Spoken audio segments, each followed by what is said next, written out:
Bem, pessoal, antes até de entrar nas questões que foram levantadas, eu quero dizer que eu tinha visto rapidamente, mas agora vi mais atentamente.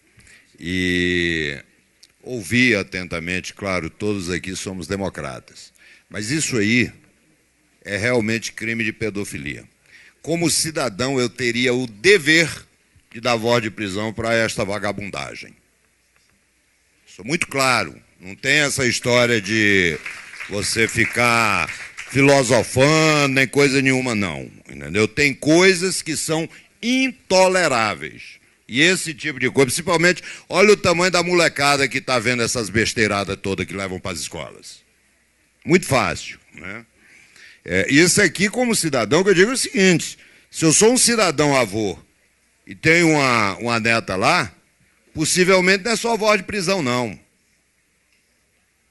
Mas vamos lá. Eu também assisto a Globo há muito tempo. Também não me deixo influenciar, mas eu a combato. Porque eu sei que a agenda dela não é a agenda que eu encontro no meio da rua, não. O que a população quer não são determinadas coisas que são colocadas lá, não. E eu acho que nós temos que ter a coragem de combater isso. Eu sei que é uma guerra que talvez pareça até suicida. Porque quem é que vai combater um império como a Globo? A Globo que vive dizendo para todo mundo da corrupção no Brasil, mas é a mesma Globo que está sendo processada pela justiça norte-americana por ter corrompido o futebol do mundo inteiro. Não foi o futebol de um lugar qualquer, foi do mundo inteiro. O futebol está corrompido e a principal acusada chama-se Rede Globo de televisão. E o principal delator é o J. Ávila, que foi diretor dela. Então é bom, né, a gente saber receber as informações. Porque às vezes a gente recebe a informação e tem aquilo como se fosse verdade absoluta. Às vezes é meia verdade. E quando é meia verdade, com certeza é meia mentira também, porque se falta a outra metade. Né? Mas vamos lá. Eu me lembro, e aí o deputado Chico Vigilante defendeu muito bem, tem mostrado que existe uma ideia de demonização da atividade política. Deputado Chico Vigilante, eu tenho com ele um antagonismo ideológico. Né? Nós somos antagônicos ideologicamente. Mas uma coisa nos une, é a democracia. E eu me lembro, talvez nem todos se lembrem aqui, que num daqueles vídeos que foram divulgados, né, tem um caguete jeca lá, chamado Joesley, não sei o quê, né, em que ele diz que já destruíram o poder legislativo, destruíram o poder executivo e vão destruir o judiciário. Ele diz isso no vídeo. Pessoal, são as instituições deste país que querem destruir. Com que objetivo eu ainda não sei. Mas eu suspeito que exista uma agenda internacional nesse sentido. Então, você veja, nós temos uma situação muito clara. Só precisa que a gente avalie. Agora, eu não vejo a Rede Globo realçar isto. Eu não vejo. O que eu vejo são editoriais para acuar o último poder que ainda resiste, que é o poder judiciário. Porque o legislativo já está acuado. O executivo nem se fala. Eu nunca vi, criaram aqui no Brasil um negócio, tem muitos estudantes de direito aqui? Tem? Criaram no Brasil um negócio chamado inquérito mutante. Ele muda toda hora. O presidente da República, o presidente Michel Temer, em quem eu nem votei, tá certo? O presidente da República primeiro foi investigado, abriram um inquérito para investigar se ele tinha beneficiado a Rodrimar. Depois chegaram à conclusão que não tinha sido, mas continua o inquérito aberto para investigá-lo. Eu estou aqui ao lado de um policial de 200 anos de polícia, deputado Wellington. Olha, a regra básica do direito não se investiga pessoas, se investiga fatos.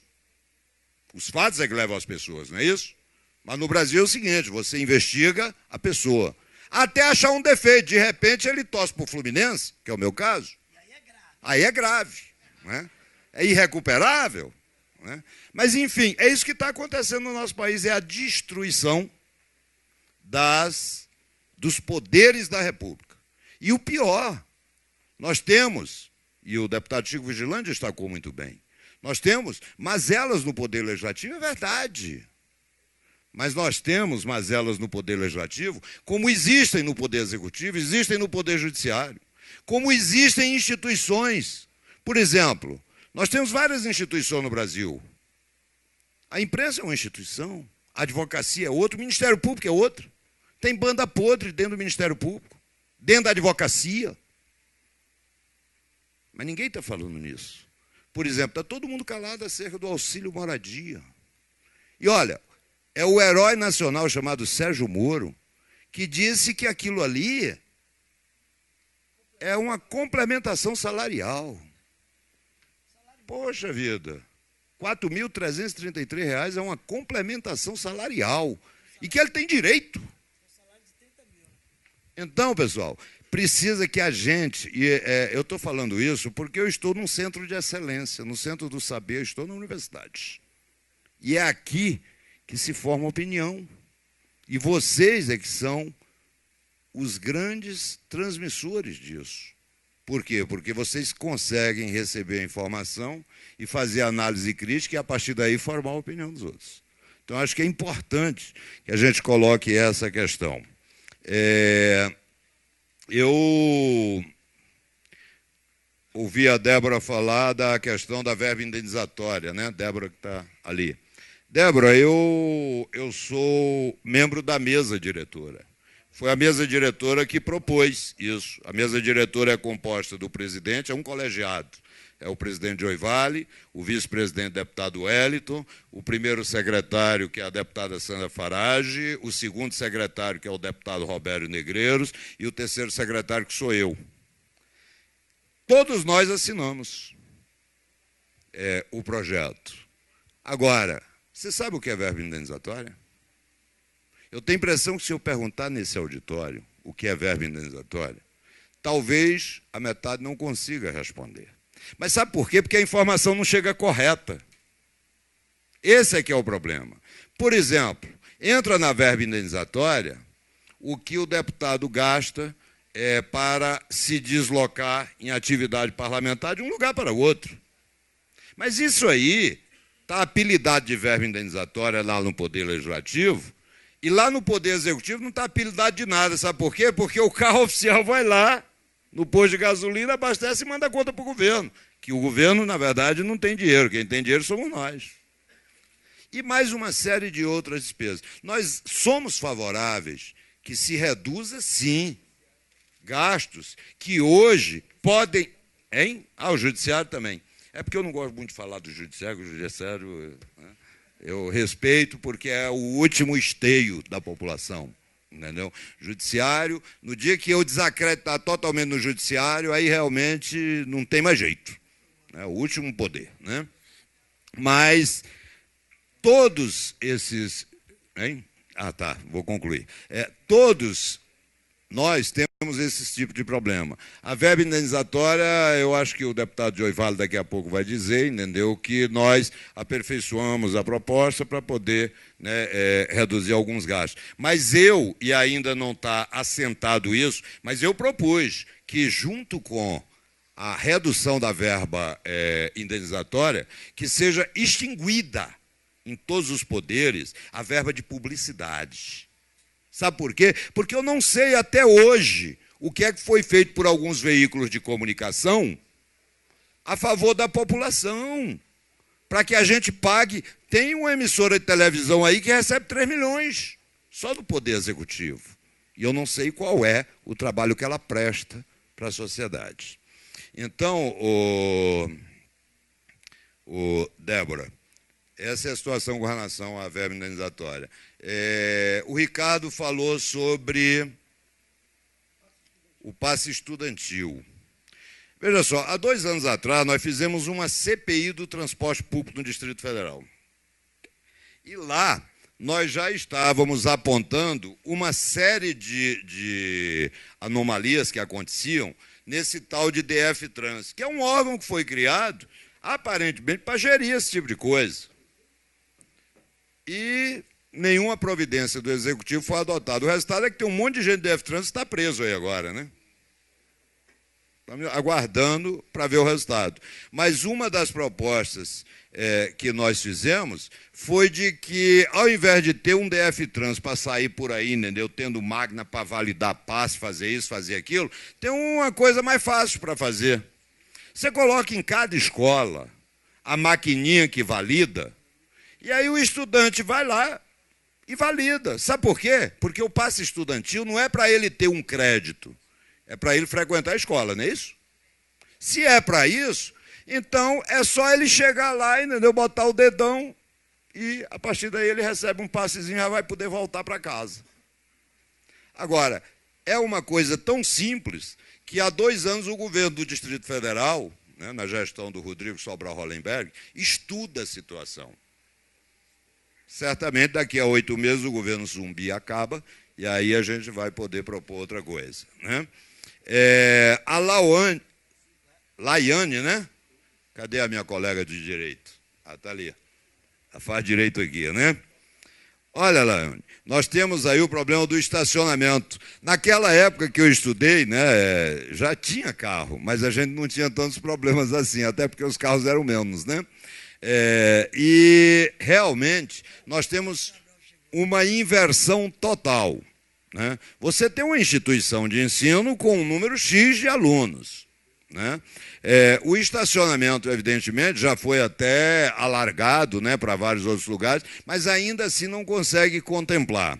Eu vejo e propus, né, várias vezes que algumas coisas fossem feitas. Por exemplo, eu fiz uma indicação sobre esse assunto para o governo do Distrito Federal em março de 2015, pedindo que os estacionamentos fossem liberados em caráter provisório, entendeu? Bastava jogar uma pissarrazinha ali em cima de algumas regiões, entendeu? Para os carros poderem estacionar, como acontecia com a gente na época que estudava aqui, entendeu? E indicação é o instrumento que nós dispomos para dizer ao governo qual é a obrigação dele que ele não está cumprindo. Só que até hoje, nós estamos em 2018, nós não recebemos resposta do governo, apesar das insistentes cobranças. Mas o pior de tudo, e aí nós temos uma inversão total de valores, é que nós temos um órgão como o Detran, que parece que ele vem no cheiro, né? Ele descobre onde é que vai ter uma festa. Sexta-feira passada eu fui na festa da junina da Igreja Consolata, que eu frequento. E aí, coisa mais interessante do mundo, tinha mais carro de polícia e do Detran do que de usuário. Eles estavam lá ávidos para multar os carros. Por quê? Porque é claro que não tem estacionamento na igreja. Ué, e qual é o problema? Uma vez por ano o povo faz uma festa junina, aí você vai sair por aí multando todo mundo? Quer dizer, isso é uma fábrica de multas. O nome disso é fuleiragem. É um governo fuleiro que está atrás de meter a mão no seu bolso. É só isso. Então, nós temos que ter consciência que eu não estou pregando nenhuma ilegalidade. Eu estou pregando a tolerância. Eu vou até mais além. Vou contar por último, presidente, um caso que aconteceu conosco. Eu fui secretário de Justiça, Direitos Humanos e Cidadania em 2007, né? Na época que o governador era Arruda. E a Arruda convoca uma reunião com os servidores públicos lá para o Centro de Convenções, Israel. Israel, na época, até trabalhava conosco, né? Convoca uma reunião lá para o Centro de Convenções. Eu cheguei atrasado para a reunião, né? O governador já tinha chegado e tal, aí eu cheguei atrasado. Mas quando eu cheguei, o meu atraso foi muito bom, porque eu vi um monte de carrinho do Detran multando os carros do povo que estava ali em volta e realmente estava estacionando onde cabia. Aí eu cheguei lá em cima e digo ao governador, como é que você convoca uma reunião com os funcionários, os caras vêm acreditando em você, e aí chama o Detran para ficar multando o povo? Aí ele, não, sério, está acontecendo isso? Chamou o diretor do Detran na hora e mandou parar com essa conversa mole. Uai, como é que você chama a pessoa para um evento? Você sabe muito bem que não tem estacionamento suficiente E vem o Detran com essa conversa mole. E aí ele parou, porque se não parasse ia ser demitido. Ué, claro, o governo tem que ter pulso, o que não é o caso deste. Este não tem nada. Esse é lerdo, é preguiçoso, essa coisada toda que você já conhece.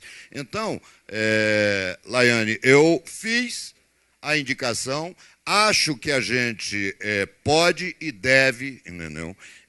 Cobrar cada vez mais bom senso do governo, porque nenhum governo é pago para atrapalhar a vida das pessoas. O governo é pago para ajudar a resolver os problemas. E, por derradeiro, quero avisar o seguinte, que aqueles que desejarem, já que eu falei na minha lei de educação moral e cívica, né, eu trouxe um materialzinho aí, viu, pessoal? Quem quiser ver a nossa lei, eu trouxe a lei de educação moral e cívica e o Código Penitenciário do Distrito Federal, que também propus e a Câmara Legislativa, com apoio de todos os deputados aqui, aprovou, tá bom? Aí, daqui a pouco, quem quiser, eu distribuo aqui, está com o meu assessor Roberto Soares, tá bom? Obrigado.